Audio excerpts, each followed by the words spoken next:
to Mic Check Waifu Waifu.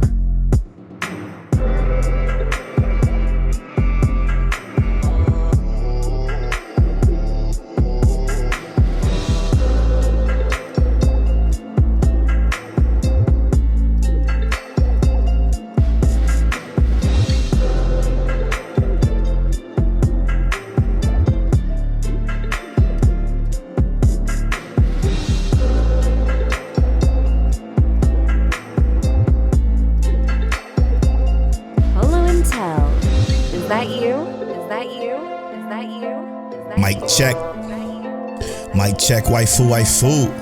Dang, Teliano, is that you? What's up? This is episode 196 of Mic Check Waifu. As always, it's brought to you by Lube Complex and Don'tTalkShop.com, as well as our Patreon. Go to patreon.com/MicCheckWaifu to get early access to the video version of this podcast. Get exclusive access to the conversational podcast, the After Story podcast, where we discuss any and everything. It doesn't even matter what it is. We just discuss it there. Great episodes there. So make sure you guys go check that out. It's also brought to you by our Patreon producers. Shout out to our Patreon producers, some of the GOATs, the best there ever was. Let's see here. Sorry, got to pull up the list. Shout out to AB, Aaron Brown, Saphir. Oh, no, actually, let me organize this. Okay, there's shout out to AB, Aaron Brown, Dre the Goat G, Johnny from Shogo High, Get the Pro from Chaotic Culture and Shogo High, Explicitly, Monique Williams, Nachi, and Saphir. Thank y'all so much for producing this and many other episodes of the podcast. We truly appreciate y'all for supporting us. It means the world to us. We couldn't do this without y'all. Thank you so much for supporting us, truly. We got a big episode for you today. Not really big. It's kind of big, actually. It's a solid episode. How you feeling, brother? Man, I'm good, bro. Didn't have to work too much on the part-time thing this week. Wrote up some workout plans for some people. Got some better workout equipment in this week. Yes, man. It's been good. Monique legs hurt because we did leg day. The first day I got my power cage in. Yeah. She's like, I don't know why my legs hurt so bad. I know why. You worked them. It's them squats. I made sure you get the depth going, go all the way down. So yeah, her legs hurt. My legs is cool, but her legs hurt. So yeah, it's been good, bro. How about you? How you feeling, Polo? I'm excited, man. I'm excited.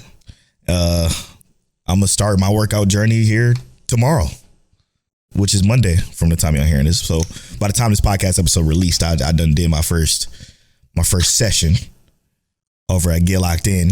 So hopefully I'm not dead. Okay. I ain't never killed nobody from training as far as I know. Yeah, man. I'm looking forward to it. You know what happened this week? What happened, brother? Specifically this weekend, the Diablo 4 beta, man. And sorry to talk about video games on the anime podcast, but I just have to share this. Diablo 4 is exactly what I wanted from Diablo 3. Mm-hmm. It is immaculate how good this game is. I swear to God, it's phenomenal, bro. It is. I truly am so sick that I have to wait until June 6th to play this game fully, because it's going to be so crazy. Like, the open world is fantastic. Like, just knowing that they're going to have open world PvP zones. Diablo is going the MMO route, which is something I know Tel might be worried about. Bro. No? I fuck with Diablo heavy, so you ain't. I know you do. I know. I was concerned because maybe you'll be concerned that it's an MMO now, and you know that's my shit. I PvP people whenever I want. I love that. Well, it's in a specific zone, but yeah, you can go to that zone anytime in PvP. Yeah, man, I am looking forward to this fucking game. I did something that I never would do on my stream, twitch.tv/PoloBornFly. I created a barbarian because for this beta, the only 3 characters they had for this beta was Sorc, Barbarian, and Rogue. I'm like, you know what? I'm obviously sorcerer. No, I'm a Necro main. I'm a Necro main in Diablo. So since Necro isn't out, I have to wait until next weekend to play that. I'll just do something I never did before since D2, and that's play a barbarian. I did it, and that shit was crazy fun, man. It was so much fun. Bro, I created a spin to win build, and it was just broken. I was just spinning all over the place. It was just disgusting. It was so much fun. Sorry to rap. I had to express my joy in the game I love so much. Like, I love Diablo, bro. I love Diablo. I feel like Diablo 3 nerfed spin to win. Diablo 3 doesn't even count in my eyes as a Diablo game. I know I shouldn't say that, but even though you can play Diablo, what is it, mobile? Diablo Immortal. There you go. You got that. That's a Diablo game. It's also trash. I really wish Diablo 3 was better. I enjoyed the time I played though. I played a little bit of my time was spent watching you play in the early days. And then when the was it the Reaper edition or some shit came out? That's when I played it a lot on PlayStation with Quentin. Shout out to QPB. But that's where I played it the most, and I'm just like, it didn't feel like Diablo 2. You know what I'm saying? And I played a lot of Diablo 2. I love Diablo 2. It's so good. Necro specifically. But yeah, I digress. That's my same thing. Necromancer. Yeah. But I can't play Necromancer. Polo play Necromancer. You totally can though, because you could go a different build route. I'm doing a minion build. So I can't play Necromancer with Polo because that's you play. Fuck it, we'll run minions then. It don't matter. We can do that. I'm down. Yeah. A whole map of poison, toxic frogs and shit. Well, that's Plague Doctor, ain't it? I think it's still a Necromancer thing. No, I'm not sure. I even sound like Druid actually. That sounds a lot like Druid. Because I haven't played this one yet. This one's fire, bro. It's so. I don't think I pre-ordered it. Let me pre-order it so I can. I'm pre-order when we done. Well, the open beta is next week, so you can even wait until after that if you want. But I'm gonna play it. I'm gonna pre-order it, bro. Yeah. All right. Anyway, sorry y'all to go on that tangent. Appreciate y'all for indulging me, but we're here to talk about anime, man. This is a Mic Check Waifu, the anime podcast brought to you every Tuesday at 9:30 a.m. CST. We talk about seasonal anime and then different topics that come from different seasonal anime conversations. To be fair, specifically one that we're gonna talk about later is a very interesting one, and I'm very interested to see the kind of pushback we're gonna get back with this one. Probably, maybe we'll see. But first, man, I'm gonna start with episode of the week this week, and I'm gonna be vulnerable this week, if that's okay. Oh, God. If y'all would allow me to be vulnerable, I'm a very tough guy. Okay, Tell know me most of the majority of my life. He knows I'm a pretty tough guy. For the first time since probably Knat, I fucking boo-hoo cried tears, fucking drowning in tears for My Hero, most recent episode. So my episode of the week this week is My Hero. I fucking listen, I swear okay? This is not to question me as a person or as a man, but I'm being vulnerable this week to y'all and everybody, to the hundreds and hundreds of people that listen to this podcast. So I'm going to be vulnerable, and I'm going to say, fucking, I had snot rags, bro. When Uraraka was up there and she was shouting that shit, bro, I was like full waterfall crying till I'm like, oh my God, what is happening to me right now? I'm wiping fucking tears from my face. My hands are soaking wet. I'm grabbing tissues. I'm like, what is happening right now? Legitimately, this episode, not only did it break my heart, it warmed my heart at the same time. And that's why I think I exploded. Because last week I was emotional. I was slightly emotional, but I was able to thug tear it out. It was a little eye roll from just me not blinking, me not wanting to miss any of the subtitles. But I still had that emotional connection to that episode for sure. This episode, nah, man, because everything she was spitting was facts. And then the people was yelling at Deku. And because the people were yelling at Deku, I couldn't help but to feel them. I completely understand your frustrations. But look, and then she's saying everything that I'm thinking. Look at this dude. And then she was popping off. And I was bawling, bro. I'm pretty sure I didn't make any noise, but I'm like, fucking, what is going on? I'm full, and again, I'm being vulnerable. Don't judge me. You lead a judge and a Judy. We don't judge here. I am full bawling, crying, bro. I haven't done that since Knat. I love how you selected with your judging and Judy, but Don't leave the judging Judy, man. Hear me out, brother. That episode, these last two episodes were way better than what. Yeah, you got cut out. I didn't hear what you said. You got to bring the mic closer. I said these last two episodes were way better than what the manga presented. I cried too, not bawling because I kind of already knew what was coming. But yeah, man, that episode is definitely episode of the week worthy. It's not my episode of the week, but I had a feeling in my heart, bro. I am not lying. I swear to you, I had a feeling in my heart you was gonna pick this episode for your episode of the week. Unbelievable. I'm a little kind of shook and surprised by it. But my episode of the week is gonna be Trigun Stampede. Because god damn, bro, I missed this week. It's cool. It gave me another one of the thug tears. I ain't expect to shed a tear for that today, as well as My Hero. But yeah, Trigun Stampede. When and I ain't gonna spoil it because Polo ain't watched it yet. But I'm so sick I didn't watch it yet. Knives and Vash, bro. Knives and Vash. Their relationship is crazy. Mad crazy. And it's like, it's all about brotherly love. And I'm doing this podcast here with my brother, and I'm just like, I actually had a feeling that when you said it, I was like, he might say Trigun. He might be feeling what I'm feeling. But I feel you on the My Hero. But yeah, Trigun is my episode of the week because goodness fucking gracious, brother. The hit. It's a hit. It's they've been killing it this year, this season, man. Oh my God. This new Trigun is legitimately like you gotta think when you think about remakes or retellings or rehashings, you don't expect them to be good or as good as the original. This is as good, maybe even better, in my opinion.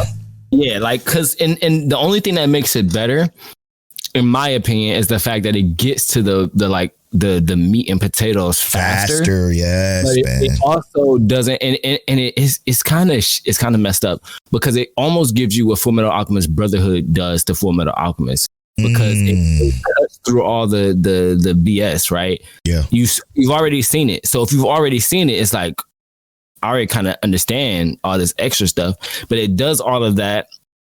But like faster and it doesn't seem paced fast. It just seems like it's a different way of telling the story. Yeah. So I loved it, bro. I'm loving Trigun Stampede so far. It actually makes me want to kind of rewatch the original. Me too. But like just see a little bit more of that goofy side of Vash. But right now, let everybody get that serious side. Oh man, I can't wait to watch this episode, bro. Holy shit. Okay, I'm so sick. I missed a couple of anime, and again, there's no other reason other than the stream, man. I've been more consistent with the stream, so it's a lot harder for me to schedule around that. So I'm still working on that as we go around. Shout out to my folks over there on the stream. I appreciate the fucking support. It's crazy over there. We almost at 2,800 followers, so we moving and grooving. Man, this episode is interesting. Yeah. Reason why it's interesting is because we're going to discuss some of the most hated shows. And some of the most hated shows aren't necessarily good or bad shows. They're just hated in the community. I saw a tweet that pissed me off, and I tweeted from the Mic Check Waifu. I'm like, I hope Taylor's okay with me saying this. But I'm like, I just can't stand when people hate just to hate, because I saw a tweet that was retweeted, that was from a retweet, because we're not following him, obviously, probably, and he's not following us. Somebody retweeted it, and I'm like, I look at it, and I look at it with y'all know that lip turn that we do as folks, where you look at it like, what are you talking about, man? Y'all know that, y'all know that face I'm talking about because y'all making it right now from me just saying that. So this tweet, it said, Demon Slayer. I don't know why people are so hyped about Demon Slayer's animation.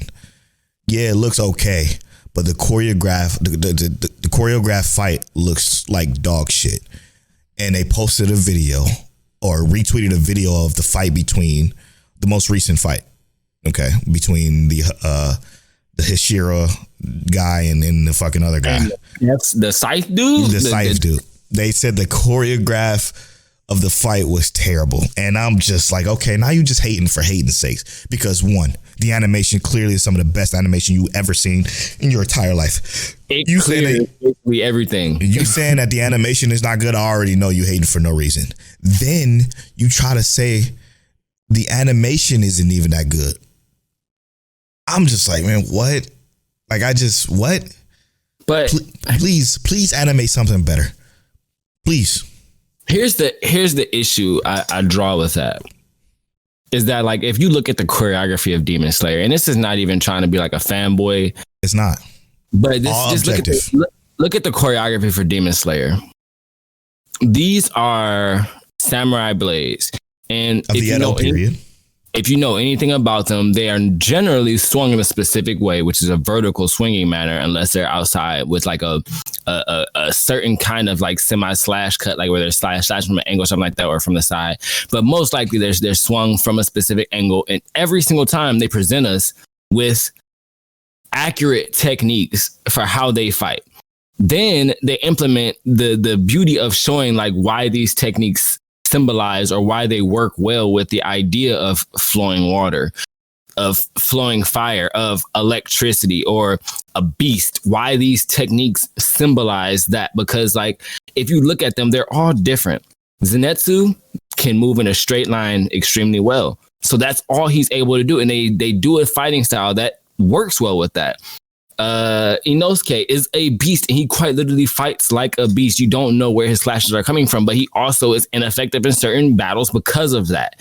And, you know, Tanjiro, same concept. He's a little bit more versatile because of his fighting style, so he tends to stand out just better. It's like, it's almost weird that if you just sat down and just looked at it and thought, like, does this make sense?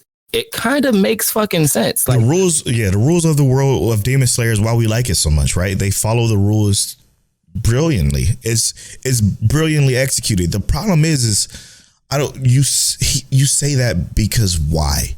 You just want a reason to hate Demon Slayer. I think we mentioned this last week when we were discussing shows that was coming back, and we talked about how Demon Slayer is coming back and it's just going to get a bunch of hate because people literally try to hate it because it outsold some of their favorite shit. It's outsold your One Piece. It outsold your Naruto. It outsold your Bleach, and you're upset about that. I don't know why. I don't know why you make these shows your personality. I get it. Whatever. I don't get it. No, I don't get it. I just lied. I don't get it. I don't get it at all. It don't make any sense. But and again, this is not coming from a fanboy standpoint.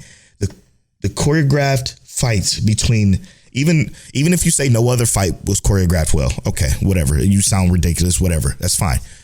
But the fight between those two was probably some of the best choreographed fights we've seen in Demon Slayer since the shit dropped.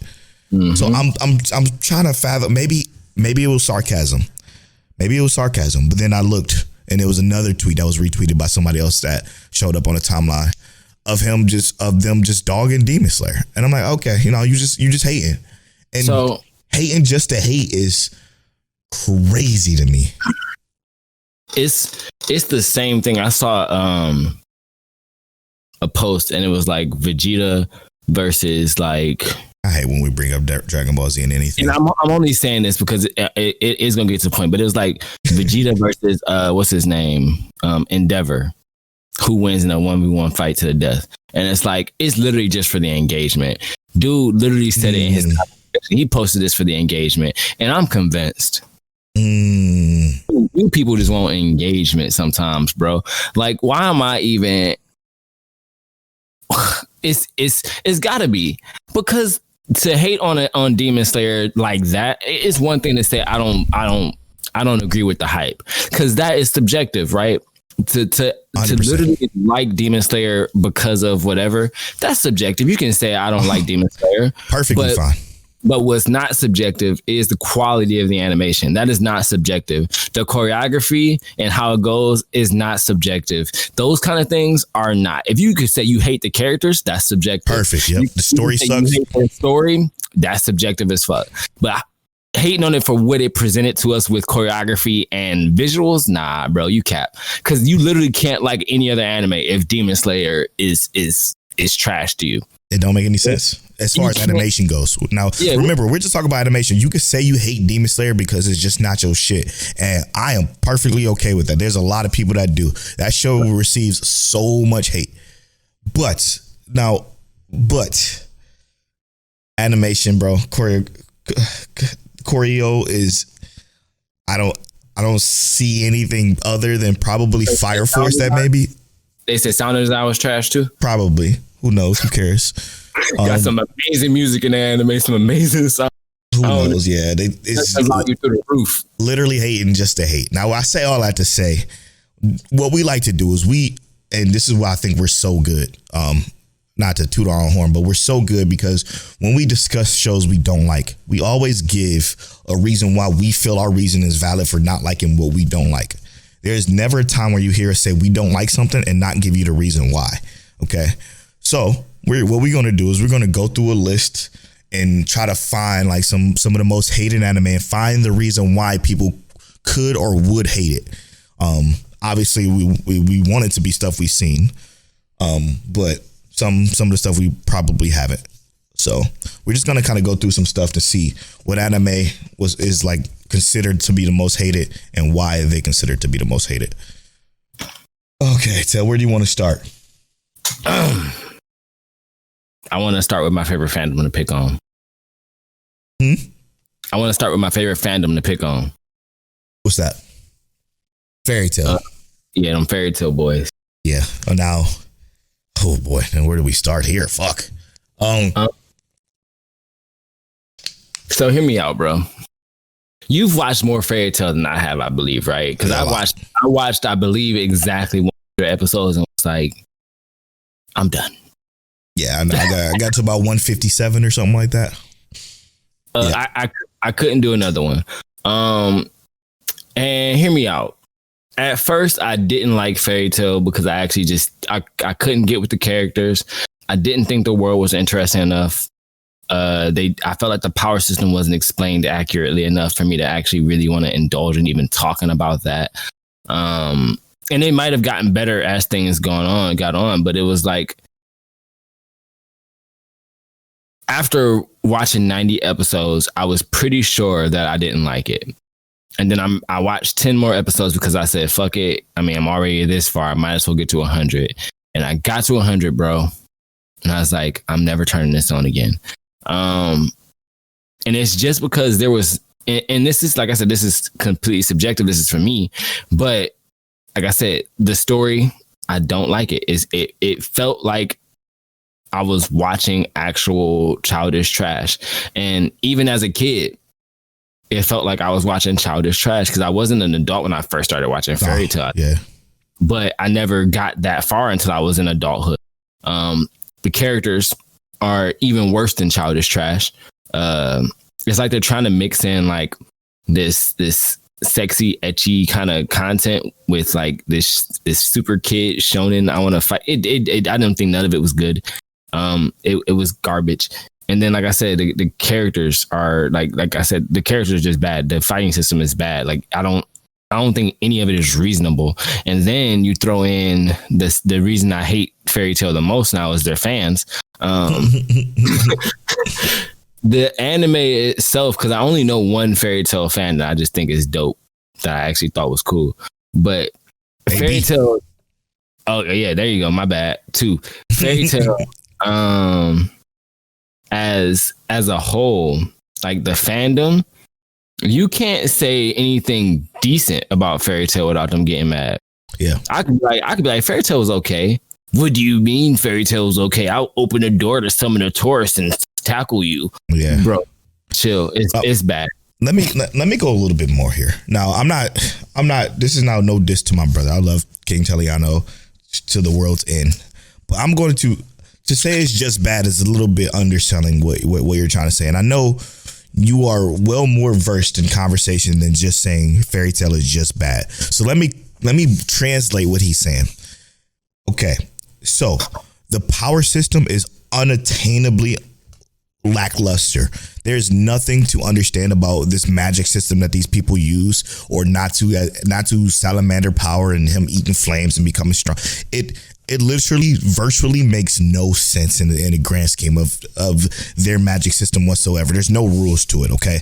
Like I said, I've watched 150 something episodes, or to make it easier to understand, it was about about 15 episodes past the time skip. Now, I should have known it was not good from all the way up to the time skip. But when I got to the time skip, okay, when I tell you nothing coherently made sense after that, even more so than it already haven't, because before it was fight of the week. Okay, it was fight of the week for about 100 something episodes. That is extremely basic, like Ted was saying, extremely basic. Power of friendship.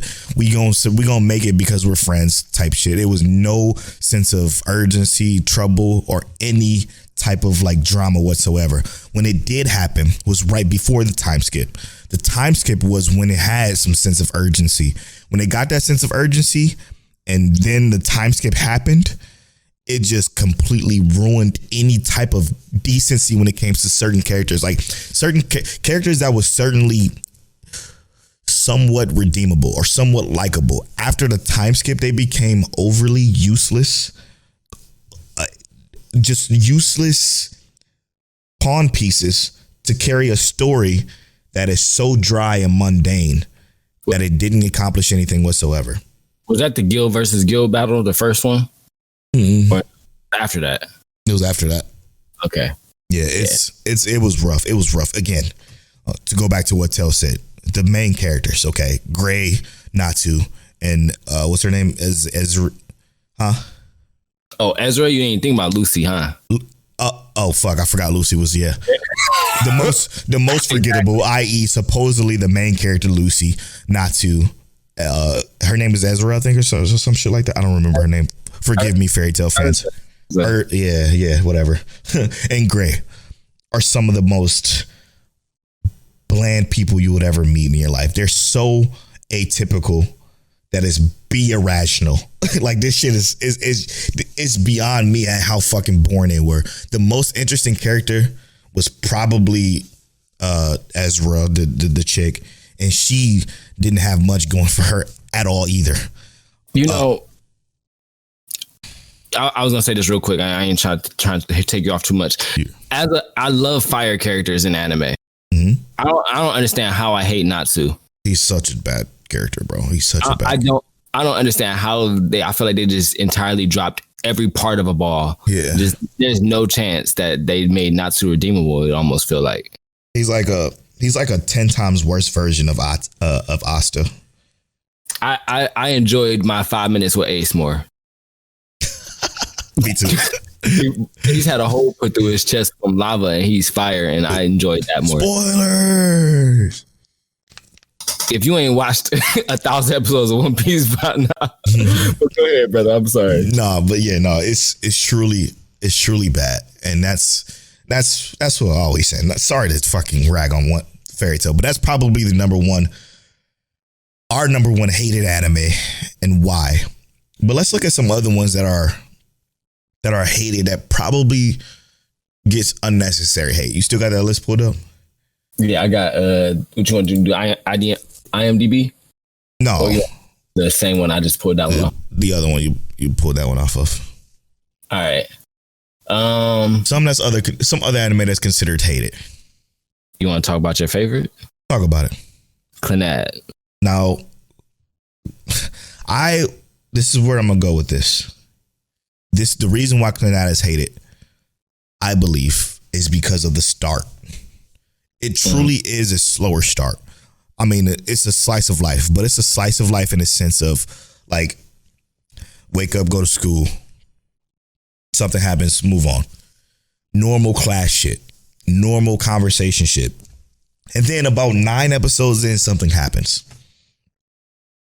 What happens is it's still pretty light as to what happens, but there's always something in Clannad that runs in the background congruently with the main story itself of these kids going to school. And that is exactly why I feel like it's I wouldn't say it's hated. It's just not a lot of people cup of tea because of the simple fact is it's just so slow.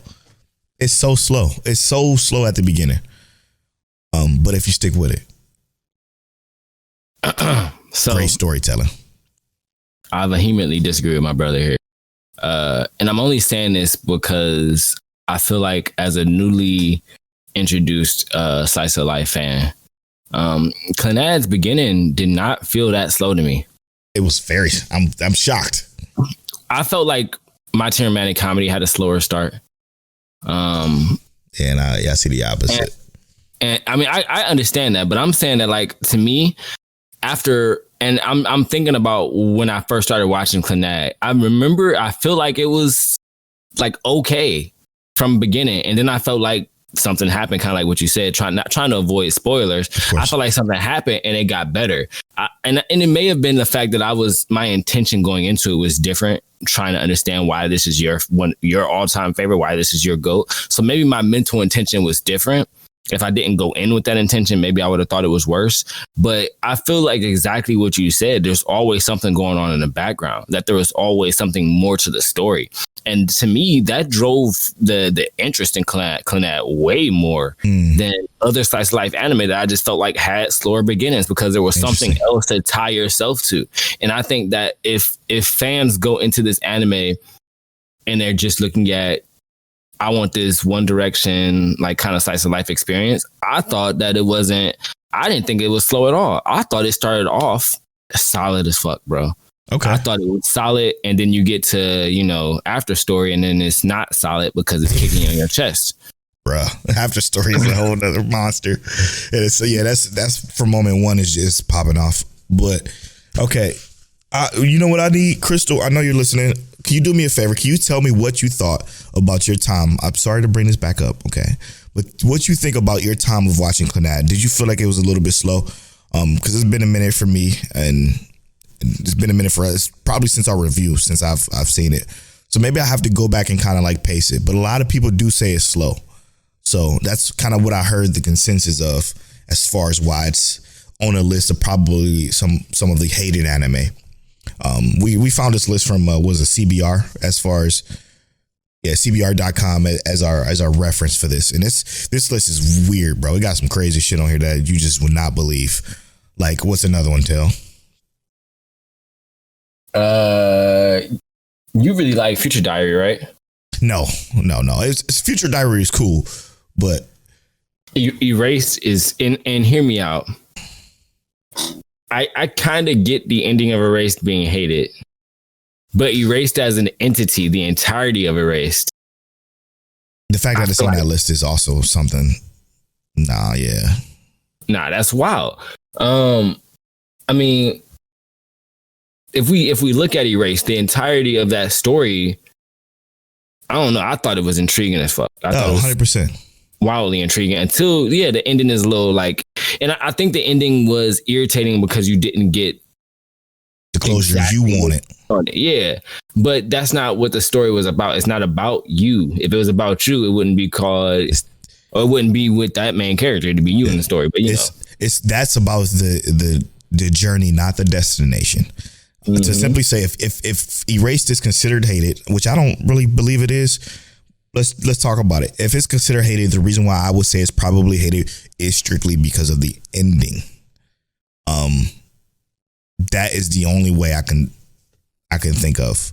And again, the ending don't end the way you want it, so that makes it hated. That you hate it for that reason. I don't know if that's enough. So there's another one on there to speak into recent findings, i.e. our recommendation roulettes. The Monogatari series.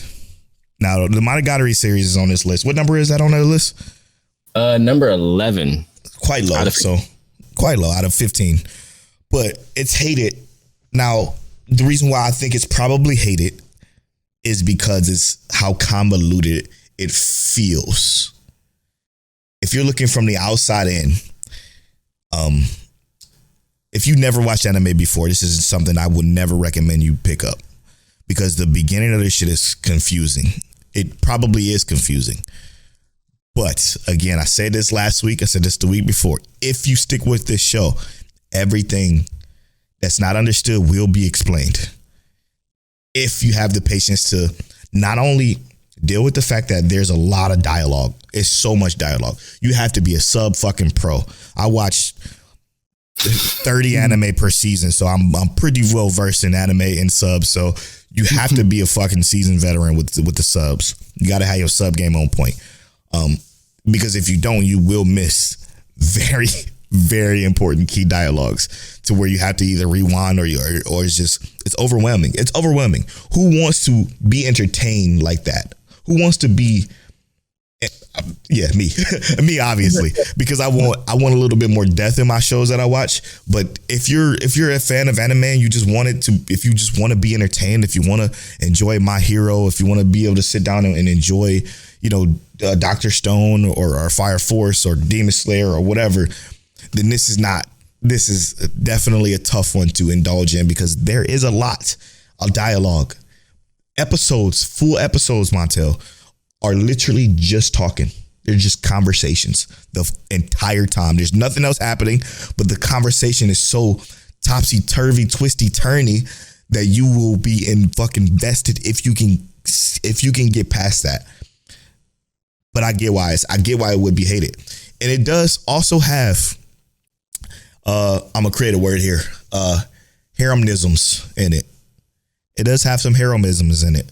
And if you don't know what harem is, for those uninitiated, harem is a show where there's a main guy character who is fawned over by multiple female characters.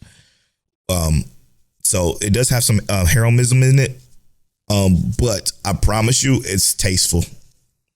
And I think that this excerpt they have here about Monogatari is actually pretty solid, like accurate. It says, yet, unlike some of the more conventional harem shows, Monogatari is sophisticated and highly intelligent. Come on, bro. And that's what it is. It really is. And like you've said in previous episodes when we were talking about the recommendations, there are parts in it where they go back and kind of explain what you think you missed, or what you were like, why does that not make sense? Why do I not understand it? They literally they give you a line. They say, hey, look, in case you thought you missed it, I'm gonna bring it back for you so that you don't feel stupid. They do that for you. And so even fan service haters could find some food for thought in this iconic franchise. From witty postmodern satire to explosive experimental action, the series can offer something enjoyable to anyone with an open mind. And it is quite literally all of that. It has all of it. So it's like, it might just be a little step on for that. Bro, I never even talked about the action. And in my time in it, the action is it's deep, bro. It goes deep into the action. There's rules to this apparition world that is so, you want to talk about fleshed out world building. This is some of the best I've seen, and so very, very, very long, bro. So very long. It's so deep, bro. And it's to go into the recommendation roulette conversation real quick since we're here. I will say that I only was able to watch 6 episodes, which was just the Hana Monogatari series, which is about the devil girl, if you will. And it advanced the story while also having nothing to do with our original main character. And again, it was insightful, it was tasteful, it was sad, and it was just 5 episodes. And then the episode before that was the last episode of Monogatari season 2, which I'm happy with, very happy with. Shout out to Kaiki, yeah, that's the name. Shout out to him. What a dope dude. I love this. I every time Polo brings Monogatari, I'm excited. It was fire. But I get it. I definitely get it. Because when you turn on Monogatari, the first episode, there's words flashing on the screen extremely fast. There's a bunch of there's a conversation that goes on that makes zero sense into the context of what it is. But if you watch just episode 2, you're in it. You understand what this is about. So yeah, that's why it's probably hated. What else we got on that list? Charlotte. Clannad was number 8 on that list, by the way. Crazy. Charlotte. Yeah. One of the best slice of life / supernaturals, I think. What does it say about it? So for Charlotte, it says the supernatural drama Charlotte focuses on high school student Yu Otosaka, possesses an unorthodox ability to take over other people's minds and bodies. You never shied away from manipulating others through his ability to get what he wanted and succeeded. It doesn't actually say anything bad. Okay, so I think the main, I figured they was going to kind of go into the little synopsis a little bit. I know you never seen this one, but the thing about this one I think that's hated is, That's what it says. It says rush pacing and hateable protagonist. I was just about to say the protagonist, actually. I was just about to say the main character is, because his ability and what he do and how he uses it is kind of tasteless. But again, it's lessons to be learned, man. Did I watch Charlotte? You definitely probably didn't. Huh. It's actually really fucking good. It's so good. Just if you look at it from the best way I can describe it is if you watch it from a third person perspective instead of putting yourself in a protagonist's shoes. You know how a lot of shows have blank protagonists to where you can kind of insert you into said character. Like there's a lot of shows where I feel like I'm attached to, for example, I'm attached to Deku. I feel like I'm a part of his journey and his glow up, if you will. You can't really do that with the Charlotte character or the main protagonist in Charlotte. Charlotte is also fucking annoying, but that's probably why it's one that people kind of stray away from a little bit. But the story and the supernatural aspects of it is extremely interesting. It's almost like it's a journey, man. It's a journey. We should do a rewatch of that. Probably review it one day. Yeah, I can watch that because I just read what it said. I don't mind watching that. Your mic cut out. What'd you say? I said I just looked it up, so I don't mind watching that. We can watch that. Oh, you read the synopsis? Yeah. It's fire. It's pretty good. It's pretty good. All right. Anything else on that list you want to touch on?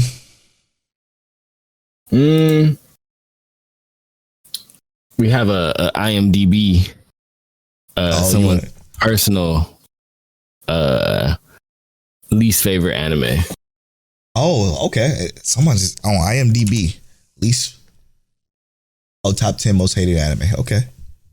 Who is this person? Can we expose him? Yeah. Henmo 24. Henmo 24. Okay. I'm mad at you. No, I'm not mad at you. I'm not mad at you at all. All right. So Bakugan, I understand, bro. Come on. Like, while I don't think Bakugan is the worst, Bakugan arguably has a very bad anime, very bad CGI. The card game anime is just not good after Yu-Gi-Oh! What was it? Dark Tournament arc or some shit like that. Not Dark Tournament, but Yu-Gi-Oh! What was it? What was the city arc? It was the city tournament arc. But either way, nah. Let's do something a little bit different. What's up? This is kind of spur of the moment. Here we go. Let's do our top 5 hated anime. Oh God. Here we go. I'm sorry. All right. Let's do our top 5 because we let's not take some other random. You know what? Should we save that? Let's save that. Nah, let's do it. No. Let's save that for our reintroduction episode.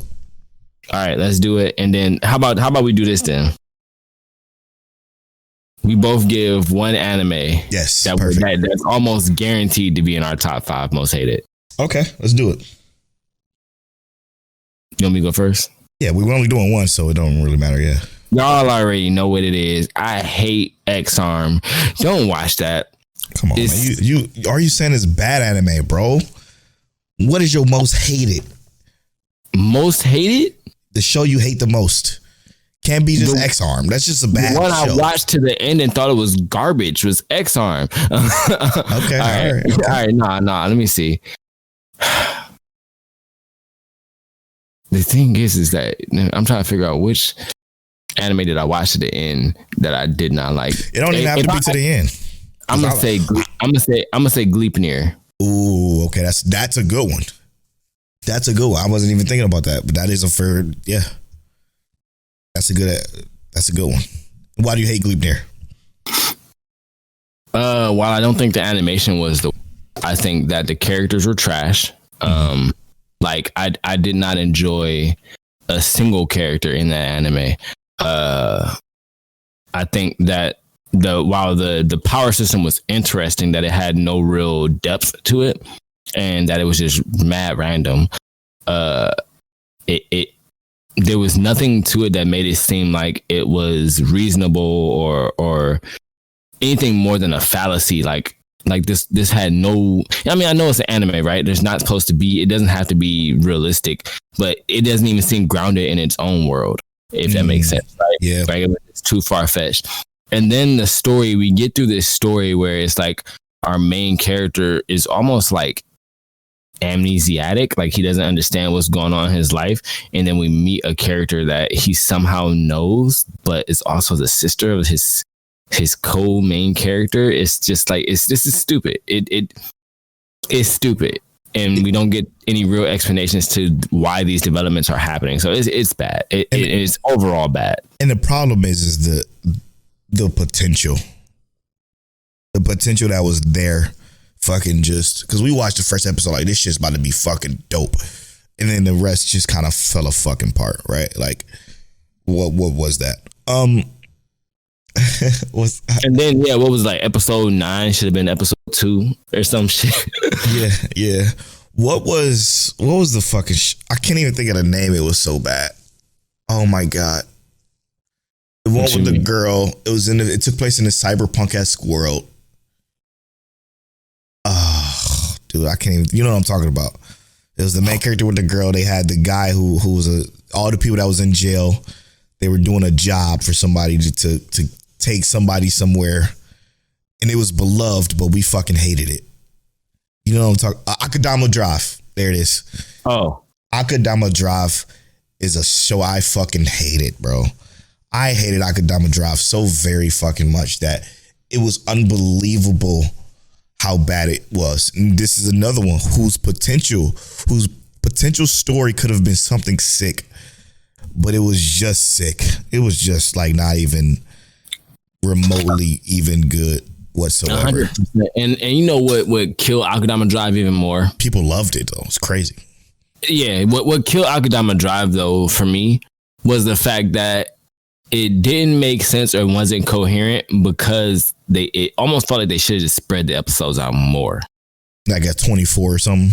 Yeah, bro. And even then, I don't think it would have been good. Like, I think there still would have been too many characters for us to not like. But if they spread it out, at least we could understand the main character's storyline better. Yeah. So it didn't feel like Akame got killed. Ugh, yeah, exactly. And that's, I'm gonna be real with you. Akame got killed. I know a lot of y'all love that show. Fucking hated that too. That's gonna be on my list when we do the reintroduction episode. just to put that out there. That reintroduction episode gonna be crazy because we're gonna go probably top 5, maybe top 10 most hated anime of us. Perfect. All right, let's take this quick break, and when we come back, we're gonna spoil My Hero and we're gonna spoil Angel Next Door. Oh well, what? I ain't even get to bring up me watching Initial D. Oh shit! Yeah, the recommendation roulette. You watched Initial D? What? Second? It's the third stage, but this is the movie this time. So easy. Okay, this is okay. Our boy, he's used to his engine now. So you remember in the second season, he got his new engine. Now he got his tactometer installed, so now he can rev his engine up to higher RPMs. He hitting off the line, going vroom. Yo, look, hear me out though. Hear me out. Movie, huh? Okay. I hate that I like Initial D so much. You like it more now? Oh yeah. This movie was everything. This movie was everything, bro. So basically, he's committed to being a professional driver now. He said that he's joining the intermediary squad that is practicing and training for a year, and then he's gonna try and become a professional driver. So I'm like, I like this. Progression. And I love the fact that he's coming to his own, and he a little salty about the relationship he had. We got relationship issues. We got drama in general. We got the car. Man, hey, yo, look, bro. It was good. I was hyped about this. It was a really good episode. Or a really good movie. And it was an hour and I'm gonna say 39 minutes long because then it went to credits. But yeah, man, it was a really good episode. Like, I almost feel bad for not watching Initial D sooner now. Like, yeah, again, you making me want to rewatch it just to see if I can get that same feeling or if it was just rose-colored glasses. But I always feel like it was so good, man. So good. Like I honestly can't find a reason to dislike it anymore. Yeah, maybe it was the beginning. Would you say the beginning was a little slow though? Any retrospect? It wasn't even like it was slow. I just hated the characters, and I feel like once they kind of dialed in the characters at the end of season 1 and like into season 2, because season 2 is when I started liking the like co-characters. Season 1, I only liked our main character, Tatsumi. None of the other characters mattered. They just didn't seem good. Tatsumi and his dad. His dad was fire. I liked his dad a lot, even though he was few and far between, in my opinion. Yeah, no real screen time. But it, like in the movie, they showed him a decent amount. In season 2, they showed him more. It's because he's learning his engine, and then he just gives his insight. And I like that. It's like you got the insight from the old head, and then you got the actual action with Tatsumi for him to understand what he's doing. So to me, it's like their balance is even better going forward. And then the animation is getting better as well, because, you know, it was movie quality production for that time. So like the CGI didn't look chunky and old video game-ish as much anymore. Yeah. But overall, it was just better. Yeah, good to hear. Good to hear. So now to put today's topic into perspective with this one, why do you think people hate Initial D? Or because it's old. And that first season makes you hate everything that is not Tatsumi. Okay. I'm being real, bro. I like it. I think even if you rewatch it right now, I don't think you would like anybody, even the people he racing against, until you get to like the last 4 or like maybe even 6 episodes. And I don't think I did, to be honest, if I remember correctly, because when they started all to become more friendly, is when I was like, okay, now I see it. But before that, they were just kind of like snooty and snobby, and it was, if I remember correctly, annoying. As oh my God, yes. The worst, the absolute worst, bro. All right, that's good. That's good update on Initial D on the recommendation roulette. You still got what, final stage? Yeah, I think I got final stage, and then I think that's it. Okay, so he has the final stage, and then I have still quite a bit. So I'm on a Suki Monogatari, which is about the Tsukiyomi character. So we're going to continue this recommendation roulette, and when it's done, we will either go back to our old way or maybe do another one. We'll see. But now let's take this quick break. And when we come back, we're going to talk My Hero Academia. We're going to spoil episode 24, I believe it is. 23? Might be 23. And Angel Next Door spoils me rotten. Episode 11. We'll be right back after this.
And welcome back to episode 196 of Mic Check Waifu Waifu. Make sure you go follow us on Twitter at Mic Check Waifu, on Instagram at Mic Check Waifu Waifu, and on TikTok at Mic Check Waifu Waifu, which TikTok is probably about to be banned soon.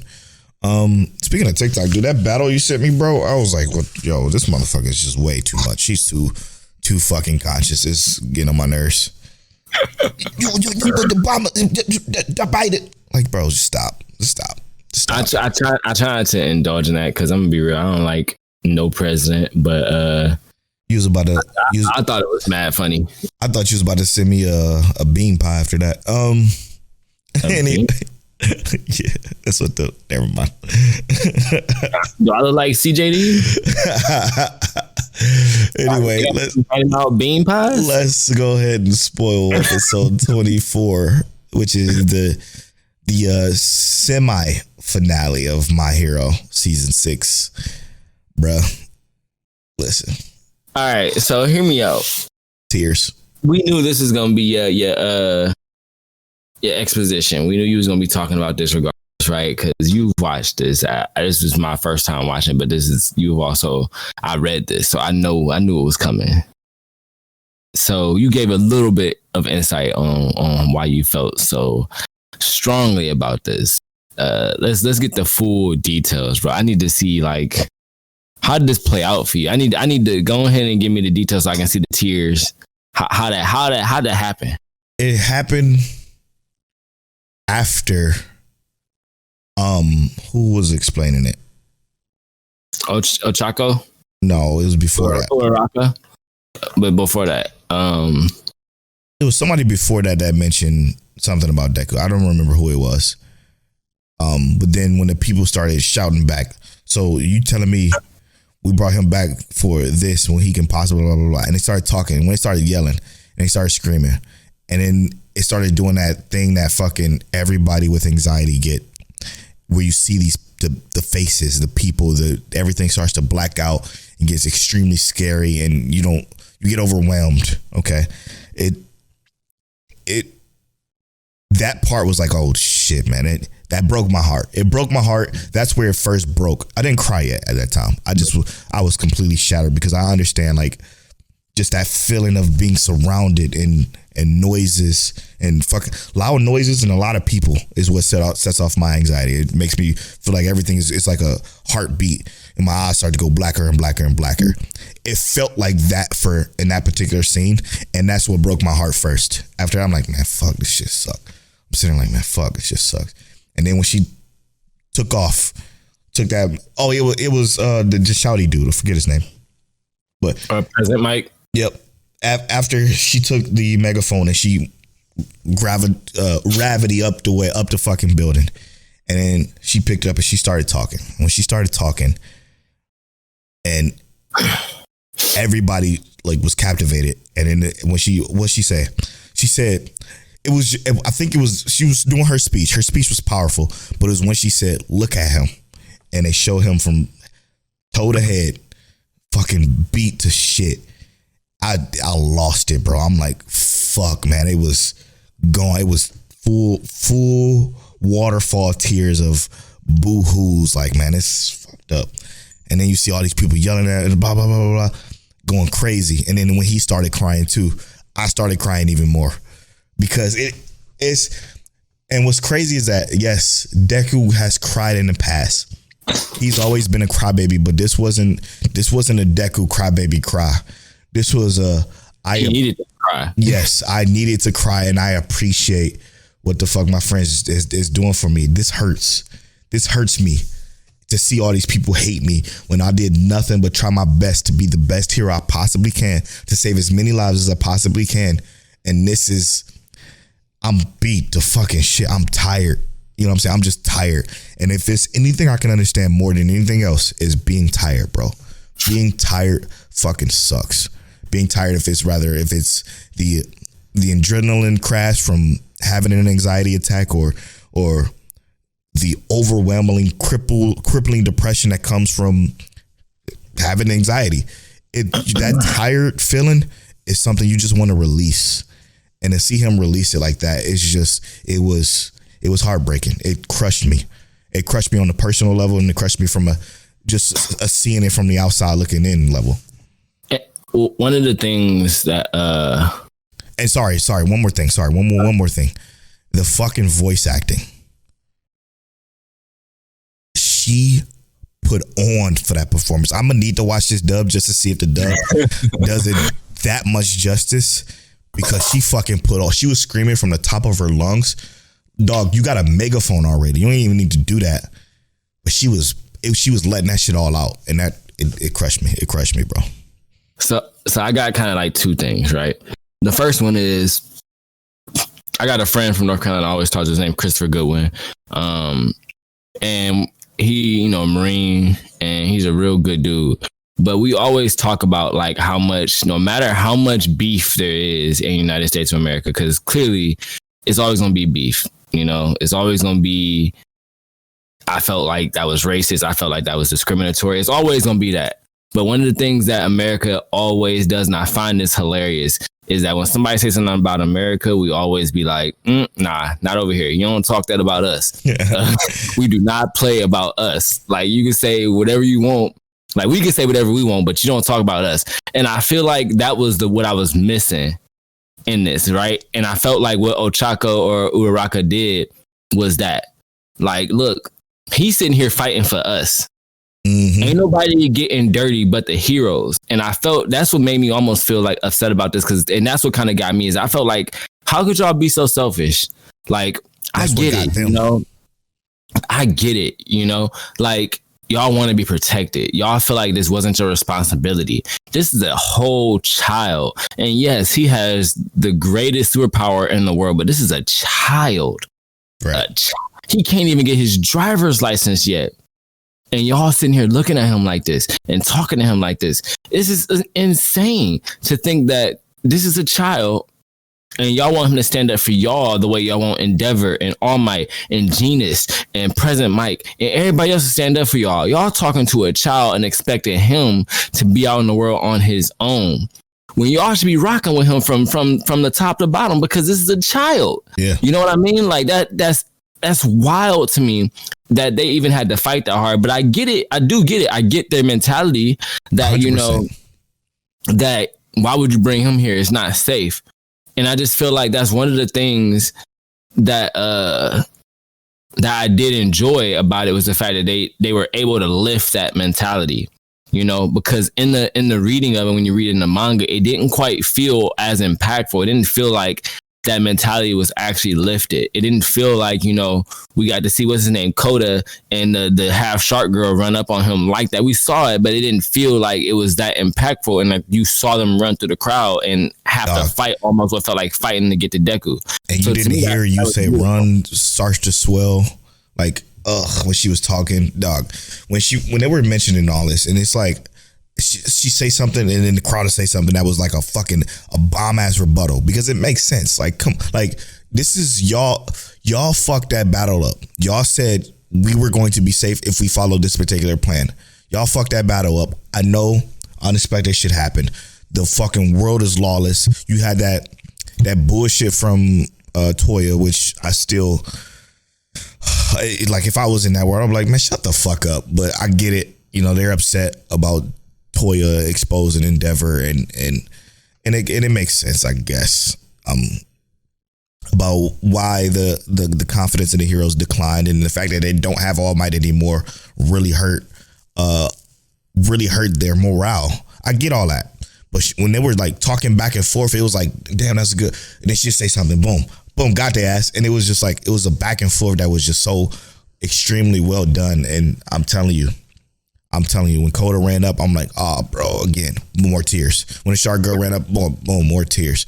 And then when that dude that was mostly against this all, walked up to him with the umbrella, I'm like, fuck, I'm done, bro. I'm out. I'm out. It's the waterworks for Polo. Yeah. They like, man, just let him rest, because he is the one that can defeat. He has the power to defeat All For One. What do you think he could defeat All For One right now? Look at him. And then it was like, boom. I'm like, oh shit, got their ass. It was so well done, man. So well done. My second thing was this, because I felt like, and I could be entirely, I felt like I remember you saying this new costume of his, because it's so ravaged and damaged, you thought it looked like you didn't think it was cool looking or whatever, right? Nice of that. Okay, well, cool. But what do you think? What do you think about his costume change now though? Like, cause to me, I thought it was fire, but I feel like this episode shined a different light on it. So I don't quite even like it anymore. I feel like, damn, this costume is a direct reflection of all the chaos and trash he been through in that 3-month time frame of him trying to, be the hero he wanted to be for Japan and for the world in general. Like, to me, it almost feels like the current look of Deku is a direct symbol of how broken he was in that moment. And I'd rather him never have to wear that shit again. Like, I'm ready for him to get a new costume.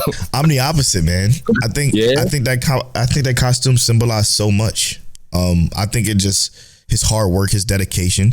I think if you get it repaired and brand new, he would be recognized as the hero he is if he wins this fight. You know what I'm saying? If he wins this fight that he got to fight in that costume, it'll be the new symbol. And I think that's important. Yeah, that's not what I mean. I don't mean like the costume itself. I mean like the ragged version of it. The current. Okay, I'm ready. Yeah. I'm ready for him to get it like cleaned up and updated. I see what you're saying. Yeah. I feel like the ragged version of this, like it showed him almost in the light of like somebody of who has essentially been like homeless, like what he was, who wasn't able to shower and do whatever he needed for himself when he could. Yeah. Of someone who wasn't able to rest like they were trying to get him to be able to do, 100%. That's what I was saying. I wasn't saying like his costume wasn't fire. I'm saying like this version of it. Yeah, updated and clean. For him to not be. Yeah, no, I'm with you. I'm with that. But you know what I do think? Hang it up in a back cave. Set it as a reminder to see the shit you've been through. You know what I'm saying? That kind of shit is what I'm thinking that should happen. To touch on something else real quick, Stain popping up when All Might is trying to see if he can bring those people into the safety of the zone or whatever. I'm real curious to see where this is gonna go with Stain ass. If I had to speaking of, just to update y'all too, Rob corrected Till and said that we did see the Hero 2's power in the manga. So I know now. Yeah, just to make sure that's clear. Till made a boo boo. That's okay. He reads and watches a lot of shit. So I'm allowed to make a mistake. You gotta give him a break every once in a while for sure. But no, I'm looking forward to seeing what the fuck that is. I'm looking forward to, what I'm looking forward to Till? Damn, that's hard to say. Is the evolution of One for All now. Because what they said, and when they brought up the connections and how it connects all these people together, I feel like that should upgrade his power even more. Now that he has the people on his side, now that he has the school on his side, now that he has just everything on his side to make his power work more efficiently, I think. And I think it's going to be crazy if it evolves in that particular way, which I'm okay with. It's fucking childish. It's power of friendship-ish, but I don't give a fuck. I think at this point he needed it. I think this is what it's made for, and I do believe it's beautiful. It's a beautiful way of the power of friendship being a part of a power system. I think it's brilliant. You see who bro is fighting on a regular basis? Right. He needs the power of friendship. This is probably the most accurate time to use the power of friendship because his enemy got the power. I hate everything. Yeah, yeah, that's true. That's true. Power of friendship. I think that it's not even necessarily a power of friendship. It's the power of connectivity, I guess, if you will, or relationship, because it's the people, right? It's everybody. And that just goes to show how fucking good All Might was back in the day, because the reason why he saved the people the way he did, the I am here, it feels like it was to evolve that power. To know that, for the people to know that you're there, they can rely on you, which means that you connect all that shit together and you become fucking amazing. I love that. I actually love that more than I thought I would. Now that you bring it up, you even think about the fact that All Might always fought solo. Yep. he handled every fight solo, whereas Deku, he was just in that mode where he was handling everything solo. But that's how All Might got into the dire situation he in now. Yep. He was fighting solo when he needed help. When he needed help. If he would have had help, he probably would have been still All Might. Right. But we here now, right? So what's your gut check, bro? And this whole Stain and All Might thing's crazy. It looks like from the preview, though, there's going to be kind of a cool down period for the most part, with a little bit of All Might issues towards, the latter half, probably. I mean, I'm thinking All Might and Stain is going to have a powerful conversation. I'm hoping they have a powerful conversation that leads to Stain even helping All Might in some way, because him understanding who All Might is, what All Might is. You know what I'm saying? So that's kind of what I want. Probably not gonna happen. We'll see. Moving on. I can't wait to see where the next season starts. I know where it's gonna start, but I'm just like, I'm hyped now. Yeah, because I feel like it's gonna start on a high point, and then we're gonna be like, damn, that's where it started. So here. Okay, riddle me this, Dan. Play this game with me real quick. As a gut check for Tell, since you've already read it, do you think season 7 can be as powerful and as strong as season 6 is?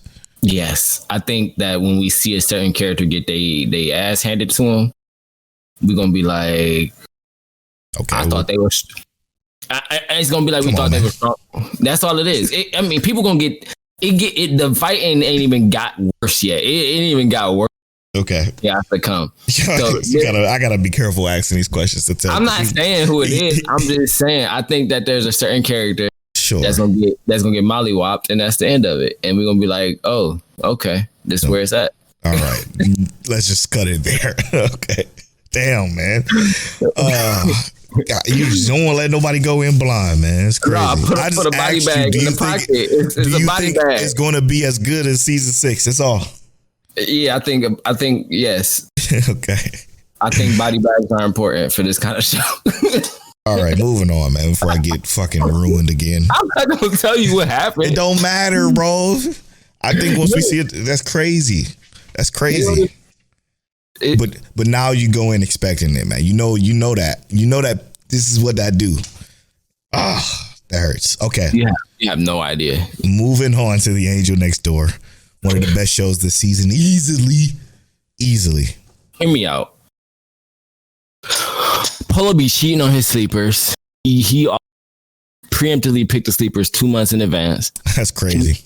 He read the manga, and then he'd be like, this is my sleeper right here. I wish. And then I'd be like, if I watch his sleeper, and then it's just always fucking good. Bro, I wish I had the time. He cheats.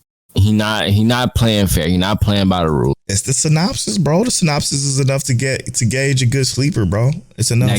That guy is not playing by the rules. Do we even pick our sleepers for next season? Yeah. I got something. Oh, yeah. I remember now. And you got what, the cheat isekai one? Here, I got it right here. I got it right here. Watch this. Yeah, but look.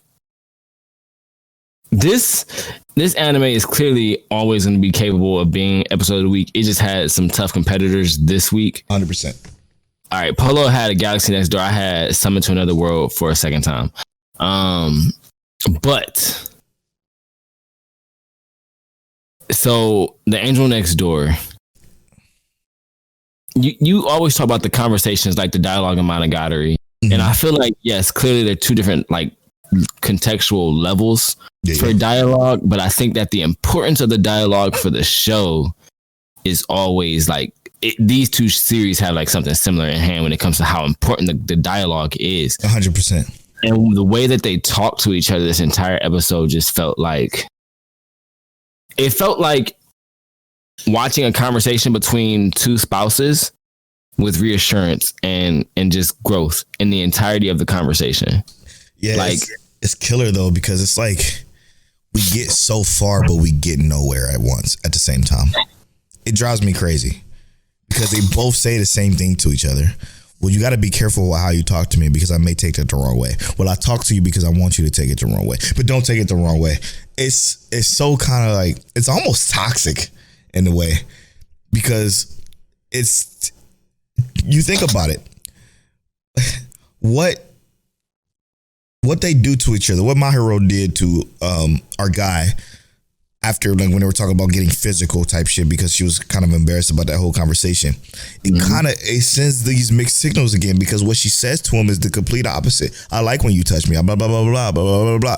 It's like she's so specific and so poignant with her points that her coming in and now saying I would never have you sleep with me. I would never want you to, you know what I'm saying? Like it just kind of, you could tell from his dialogue, the moment she said all that stuff, his dialogue, he felt disengaged or Yeah, he felt he felt the word is on the tip of my tongue, but disengaged is kind of an extreme version of what I'm trying to say, but he was more so like, okay, I know where my place is. We're friends. Keep it there. Relax. Boom. And he just kind of like went monotone from there and kind of was like, well, you should be careful with what you say and which blah, blah, blah, blah, blah. So that kind of, what I'm saying is it's kind of like a teeter-totter of emotions that's like, then she says this when they're on the couch and he's cleaning his ears, and then she says this at another point. So it's kind of fucking hard for him to get gauge of where exactly he stands in the aspect of somebody who doesn't have the confidence to believe that he deserves to be with somebody like her, versus what she's saying and kind of doing at this moment. So I kind of think this episode was a little bit more confusing even for him because it also was for me too, even though I knew what she generally meant because it was out of pure embarrassment, right? Yeah. And I think that let's look at it like this. As like a 17, 16-year-old girl, however old she is, while I'm pretty sure she may feel like that she wants more out of him in terms of like the relationship and whatnot. She may even want to be physical because I feel like she keeps talking about getting physical with him for the last like 4 episodes. Thanks. About getting physical. I would let you do this. I will let you do that. And whatever you ask for, I'm going to do it. That's the kind of thing she's saying. But I also think that because he is the kind of guy to not take advantage of her, it leaves her that room to be that way, to say like, I would do this with you because I know you wouldn't take advantage of me. But it doesn't change the fact that she's still a little nervous about it, right? Like it's like a real life scenario. 100%. My wife know the kind of person I am. She know I ain't gonna take advantage of her still to this day. But she still gets shy if I say something, a little PG-13 to her. not PG-13, but she's still, that's just how it is. Yeah. And I think that it is both a genuine sign of like interest and care and or love for someone, as well as still like, I feel like when you are still so interested in learning somebody or continuing to learn somebody, that's kind of what you get, is that sometimes you say something, but it's like, you don't know that what you're saying is given that mixed signal, or that you're blushing when you say it, so it doesn't quite come across as this is exactly what you want. Mm-hmm. And that's kind of like the beauty of it for me, is that like it's so like, yes, it's a mixed signal, but it's still often very direct. Like a lot of what they're saying is exactly what they want, but they don't quite know how to just keep it there and say, let's move on from that point instead of putting my foot in my mouth later on down the line. They're kids, Yeah, it's true. Yeah, so I think it discouraged Amine a lot, though. I do That's believe what you meant to say, not disengaged, but discouraged. Yeah, that's exactly the word I was looking for. I think it discouraged him a lot as far as his positioning, because at first he was like, man, like when she was sleeping and she was talking, he was telling her like, you making this hard because I want to tell you how much I like you. It's like, oh, bro. It's killer, bro. It's killer. I thought she was faking it all when she was half asleep. Mm-hmm. I truly thought she was faking it. But then you put it in perspective, she probably was really tired. Like she studied super hard to get number 1 in the class. She always cooking, always cleaning. So she probably was just legitimately tired. But man, damn. Finale, bro. Gut check. Hear me out. I feel like none of my gut checks have been successful with this show. None either. Well, no, I made a couple happen, but I don't think they'll be back in school in this next episode, but I do think that it has to be something big. A parent figure is going to come up. Has to, right? Right? Yeah, a parent figure has to come. and one of them is gonna be like, you know what? It's gonna be her parents. Her parents are gonna come. Try to move her away, maybe. And he gonna be like, well, what's going on? Well, or no, you got to move out, and that's what.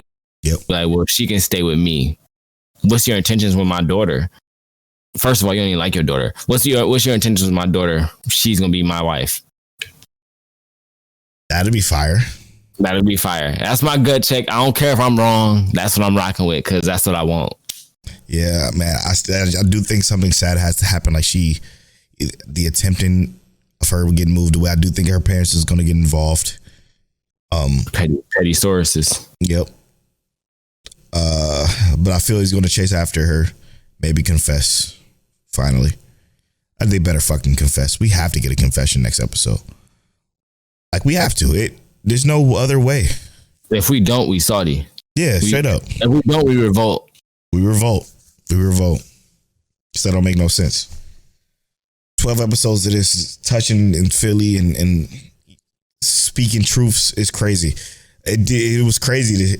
Funny enough, though, it was crazy to hear those girls talk shit about her and she was still just smiling. And her explanation for it later was so valid, bro. That's what I love about it. Like, everything is grounded and is grounded in a way where it makes sense.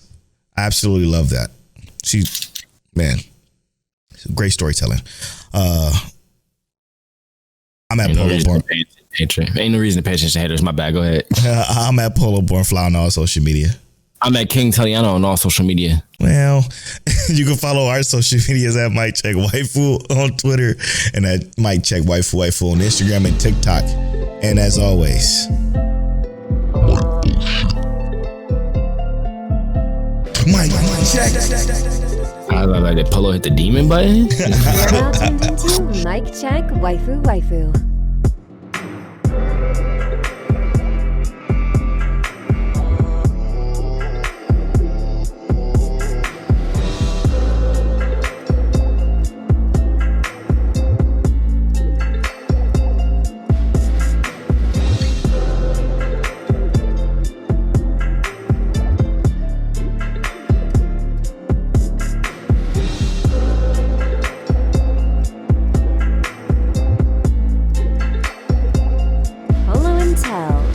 Is that you? Is that you?